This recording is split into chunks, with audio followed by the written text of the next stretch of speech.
E se eu te dissesse que muitos dos símbolos verdes que você vê nas embalagens não existem para proteger o planeta? Eles existem para proteger a sua ansiedade. Parece exagero? Então, fica comigo que eu vou te mostrar por que isso faz sentido.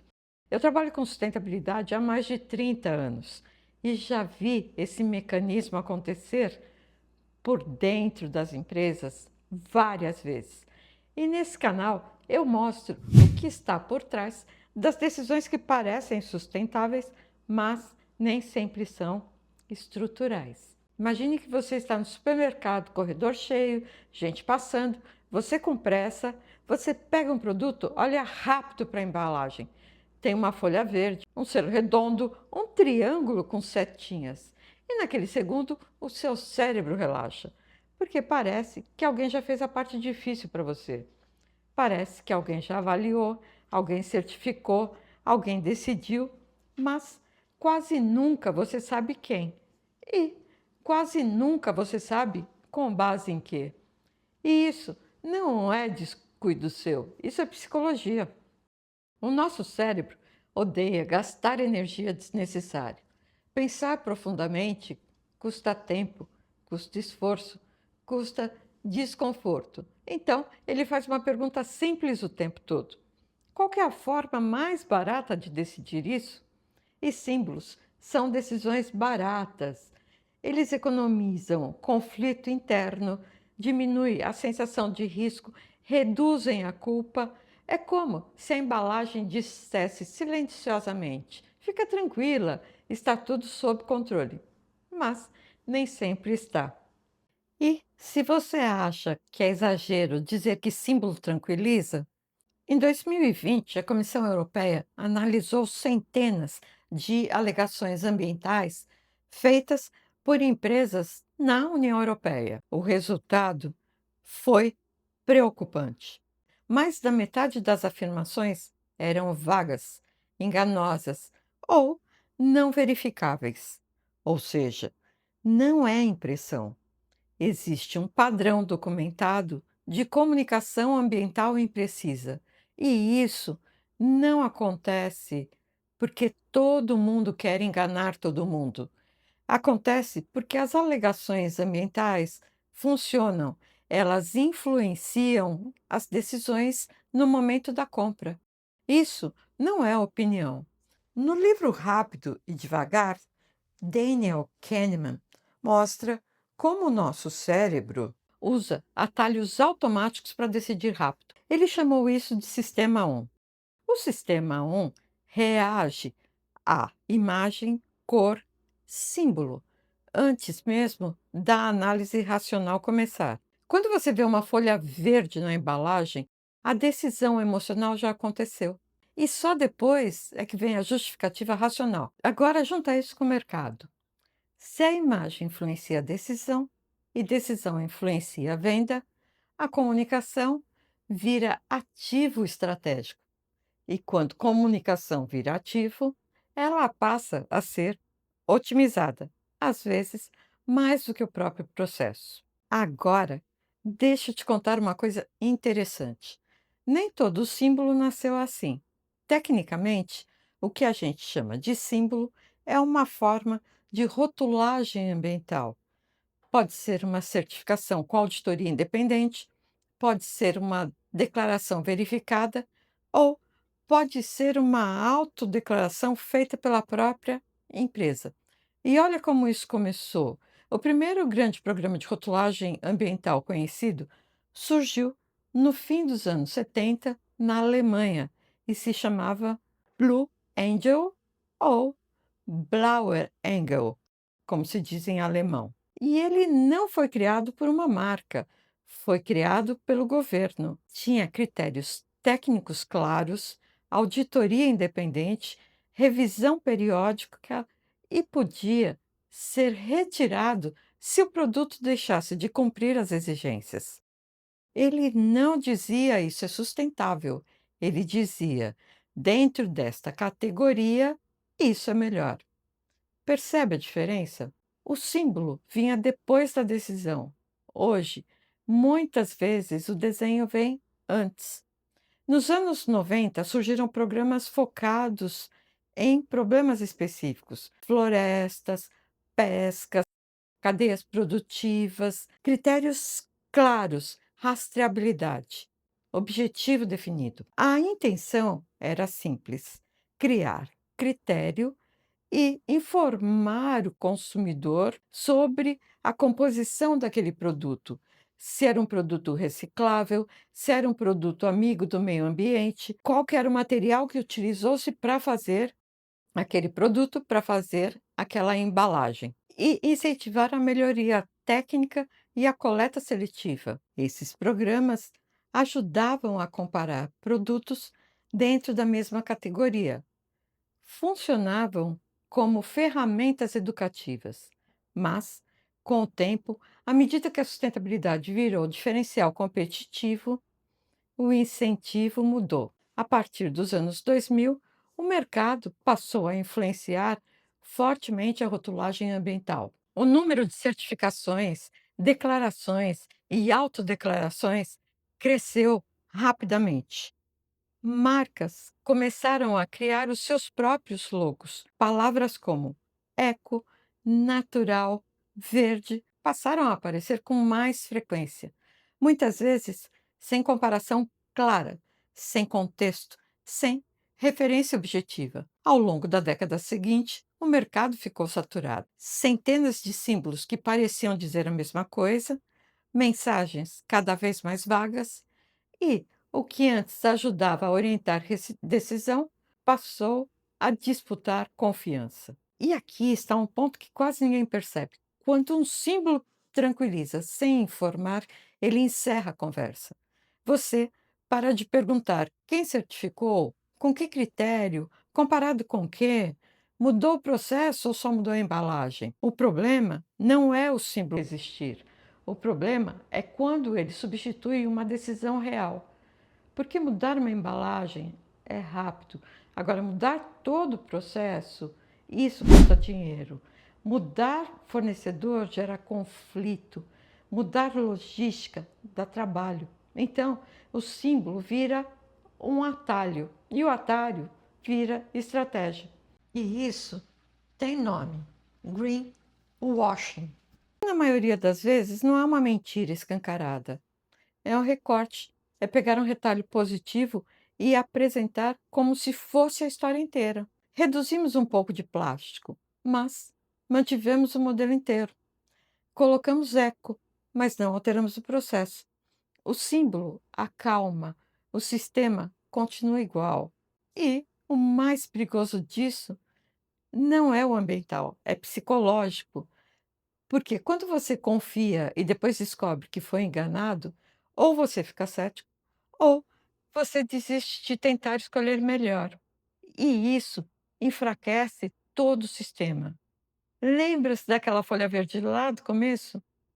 Ela pode ser útil, mas só quando ela vem depois da decisão. Quando ela vem antes, ela não informa, ela tranquiliza. E sustentabilidade real não começa no desenho da embalagem, começa muito antes. Agora, preste atenção no que acontece na prática. Imagina que uma empresa está sofrendo pressão, consumidores perguntando, investidores cobrando, regulação chegando. A pergunta dentro da empresa poderia ser: o que é que precisa mudar nesse produto? Mas muitas vezes a pergunta vira outra: qual selo a gente pode colocar? E essa troca parece pequena, mas ela muda tudo, porque mudar um processo exige rever fornecedor, exige rever material, exige rever fornecimento, exige assumir erro. Colocar um símbolo é mais rápido, porque exige só mudança de design e resolve a pressão no curto prazo. Agora, pensa comigo, você já viu aquelas setinhas em formato de triângulo? O famoso símbolo do reciclável? Muita gente olha para ele e pensa, isso é sustentável. Mas o que aquele triângulo realmente significa, na maioria dos casos, é apenas que o material é tecnicamente reciclável. Não significa que ele será reciclado, Não significa que exista coleta seletiva onde você mora, não significa que o sistema vai absorver aquele material. Ele comunica uma possibilidade, mas o cérebro já interpreta como garantia. Outro exemplo, o número dentro do triângulo. 1, 2, 3. A maioria das pessoas nem sabem o que isso quer dizer. Aquilo é um código de resina plástica. Foi criado para a indústria lá na década de 90 para identificar o tipo de material. Ele não foi feito para esclarecer o consumidor, ele foi feito para ajudar os catadores. Mas quando o seu cérebro vê aquele número, ele já conclui que parece que alguém mediu algo importante, mesmo que aquilo não diga nada sobre o impacto ambiental real. E depois vem aquelas folhinhas verdes, as palavras eco, natural, responsável. Às vezes não existe certificação nenhuma, é só design, cor verde, fonte orgânica, imagens de planta. E o cérebro associa automaticamente leve, seguro, melhor. Isso não é problema do consumidor, não é desconhecimento do consumidor. Isso é um atalho cognitivo. E aqui começa o ponto mais complicado dessa história. Quando o símbolo tranquiliza sem que uma decisão estrutural tenha sido tomada, ele cria uma sensação de dever cumprido. Você compra achando que fez o melhor possível. A empresa vende com a sensação de que atendeu à demanda e o mercado continua girando, mas o processo não mudou. O material continua igual, a logística continua igual, a cadeia produtiva continua igual, enfim, está tudo igual. A única coisa que mudou foi a percepção. E a percepção, ela é poderosa, porque quando a percepção muda, a pressão diminui. E quando a pressão diminui, a mudança estrutural perde a urgência. Isso é um risco invisível. O símbolo não precisa mentir para funcionar, ele só precisa acalmar. E quando ele acalma cedo demais, ele interrompe a pergunta que realmente importa: o que foi alterado de verdade? Foi o desenho da embalagem ou foi o processo inteiro? Porque sustentabilidade que funciona quase nunca é visível na prateleira. Ela acontece antes, muito antes. E deixa eu te mostrar como isso acontece no mundo real. Imagina que uma empresa descobre que a embalagem dela gera um impacto alto. Ela tem duas opções. Primeira opção: rever a matéria-prima, redesenhar o produto, rever o processo, mudar fornecedor, reestruturar a logística, enfim, investir dinheiro. Segunda opção: adicionar um selo, ajustar a comunicação, criar um símbolo próprio, destacar um ponto positivo isolado. Qual das duas parece mais rápido? Qual das duas parece menos dolorosa? Agora, pense no seguinte cenário: uma garrafa de óleo vegetal. Uma empresa anuncia nova embalagem, mais ecológica. Você olha, tem uma folha verde e a palavra eco, e um destaque dizendo menos plástico. Mas a garrafa continua sendo de plástico. O processo produtivo continua igual. A cadeia de fornecimento continua igual. A diferença é que agora ela usa um pouco menos de material. Isso é positivo? Claro que é. Mas isso transforma um produto em sustentável? Não necessariamente. Então, o que a empresa praticou foi greenwashing. E aqui vem um ponto delicado. Quando você comunica uma melhoria pontual como se fosse uma transformação estrutural, você não está mentindo, mas está induzindo a interpretação. E o cérebro do consumidor completa o resto da história sozinho. E isso acontece o tempo todo. Redução de 10% vira sensação de revolução. Troca de cor vira percepção de compromisso. Novo selo vira sensação de responsabilidade. E, enquanto isso, mudanças profundas, aquelas que realmente geram impacto, continuam sendo adiadas. Agora eu quero te perguntar uma coisa. Se você estivesse dentro dessa empresa, qual decisão você pressionaria? A mudança estrutural, cara e complexa, ou o ajuste visual que resolve a pressão do trimestre. Esse é o conflito real. Sustentabilidade não compete com maldade, ela compete com conveniência e conveniência quase sempre ganha no curto prazo. Por isso que o símbolo é tão tentador. Ele é rápido, ele é visual, ele é barato, ele é emocionalmente eficiente, mas ele pode ser superficial. E quando ele é superficial, ele cria uma camada de tranquilização, uma camada falsa. Mas essa tranquilização reduz a urgência. E quando a urgência reduz, a transformação desacelera. Agora, respira comigo. Isso não significa que todo símbolo é problema. Significa que símbolo sem decisão estrutural por trás é maquiagem. E maquiagem não muda o corpo de ninguém, só muda a aparência. E aqui a história começa a ficar mais séria, porque quando o consumidor percebe essa maquiagem, a confiança quebra. E quando a confiança quebra, ou ele vira cético, ou ele para de tentar escolher melhor. E aí, o mercado entra em um ciclo perigoso. Empresas tentam comunicar mais, consumidores confiam menos, selos se multiplicam, clareza diminui. E quanto mais símbolos aparecem, menos significado cada um deles carrega. Esse é o paradoxo. O excesso de selo reduz o valor do selo, e quando tudo parece sustentável, nada parece realmente diferente. Agora, eu quero que você faça um exercício simples comigo. Da próxima vez que você pegar um produto com símbolo verde, não pergunte apenas: isso é sustentável? Pergunte: o que mudou antes deste símbolo aparecer? Mudou o processo? Mudou a fonte da matéria-prima? Mudou o modelo de negócio? Mudou o incentivo?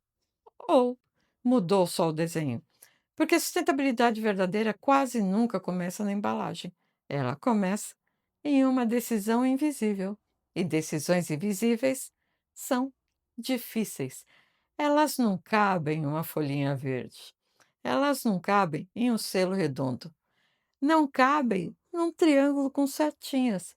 Elas envolvem a cadeia inteira: energia, logística, fornecedores, uso, descarte e, principalmente, governança. E governança não é estética, é estrutura. Eu vou te dizer uma coisa que talvez te deixe desconfortável. Enquanto o mercado recompensar percepção mais do que transformação, os símbolos continuarão aparecendo antes da mudança real. E, enquanto o consumidor aceitar tranquilização ao invés de critério, o ciclo continua. Isso não significa que você deve desconfiar de tudo. Significa que você precisa mudar a pergunta. Não é, a pergunta não deve ser tem símbolo. A pergunta deve ser tem decisão por trás? O que mudou? O que realmente esse símbolo está transmitindo? Porque quando o símbolo vem antes da decisão, ele é maquiagem, e maquiagem não muda impacto, só muda a narrativa. E narrativa pode até melhorar a reputação, mas com certeza não melhora o sistema. Se você quiser sustentabilidade de verdade, a discussão precisa sair da prateleira e entrar na estratégia. Porque o problema nunca foi a folha verde.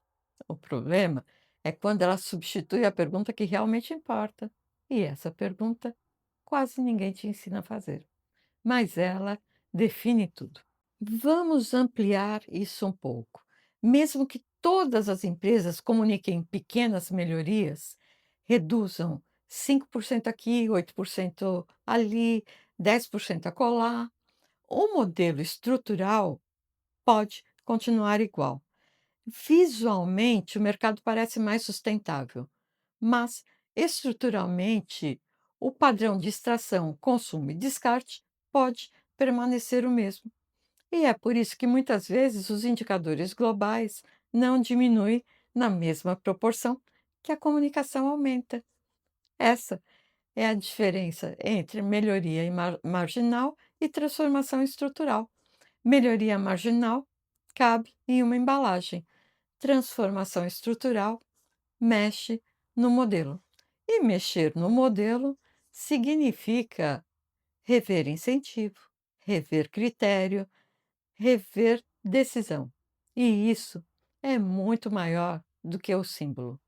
Se você quer aprender a enxergar a sustentabilidade além da superfície, seja como consultor ou dentro de uma empresa, se inscreva aqui no canal, porque aqui a gente analisa o que está por trás das decisões que moldam o mercado.